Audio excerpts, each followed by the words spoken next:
Telugu Desam party యువనేత మంత్రి నారా లోకేష్ మరోసారి తన మేధస్సు పరిపక్వతతో కూడిన మాటలతో ఆకట్టుకున్నారు. రాజకీయ విమర్శల కంటే ప్రజల మేలు ముఖ్యమన్న నైజాన్ని ఆయన తన తాజా ప్రసంగంలో స్పష్టంగా చాటి చెప్పారు. ముఖ్యంగా కాళేశ్వరం ప్రాజెక్టు, బనకచర్ల ప్రాజెక్టుల నేపథ్యంలో ఆయన చేసిన వ్యాఖ్యలు సమగ్రంగా ఆలోచింపజేసేలా ఉన్నాయి. బనకచర్ల అక్రమ ప్రాజెక్ట్ అన్న విలేకరులను కాళేశ్వరం ప్రాజెక్టు అనుమతులు లేకుండా కట్టారు అని నారా లోకేష్ సూటిగా ప్రశ్నించారు. ప్రాజెక్ట్ కడితే ముందుగా అనుమతులు తీసుకోవడం అవసరం కాదా అని ఆయన ప్రశ్నిస్తూ, ఆ ప్రాజెక్ట్ వల్ల ఏపీకి నష్టమైనా కూడా మేము దాన్ని అడ్డుకోలేదన్నది కూడా స్పష్టంగా చెప్పారు. మేము ఏమైనా కాళేశ్వరానికి చిల్లు కొట్టి నీళ్లు తీసుకుంటున్నామా అని ఆయన వ్యాఖ్యానించారు.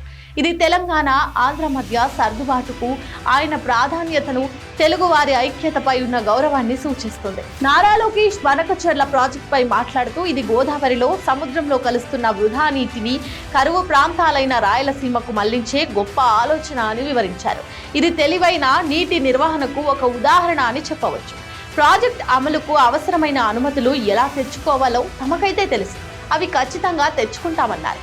ఈ మాటలు ఆయనకు ఉన్న పరిపాలన విజ్ఞాన్ని, ప్రణాళిక దృష్టిని సూచిస్తున్నాయి. నారా లోకేష్ ప్రసంగం మొత్తం చూస్తే రాజకీయ విమర్శల కన్నా ప్రజల సంక్షేమమే ముఖ్యమన్న ధోరణి కనిపిస్తుంది. ఏపీ, తెలంగాణ మధ్య నీటి విషయంలో తగాదాలు కాకుండా పరస్పర సౌహార్దంతో పరిష్కారాలు కోరుకోవడం ఆయన లక్ష్యంగా కనిపిస్తుంది. ఇది ఓ యువనేతగా ఆయన మనోభావాలకు అద్దం పడుతుంది. సంప్రదాయ రాజకీయ నాయకుల మాదిరిగా విమర్శలు చేయడం కాదు, సమస్యలకు పరిష్కారాలు చూపించేలా మాట్లాడే నాయకులే ప్రజలకు అవసరం. అలాంటి నాయకత్వాన్ని నారా లోకేష్ చూపిస్తున్నారు.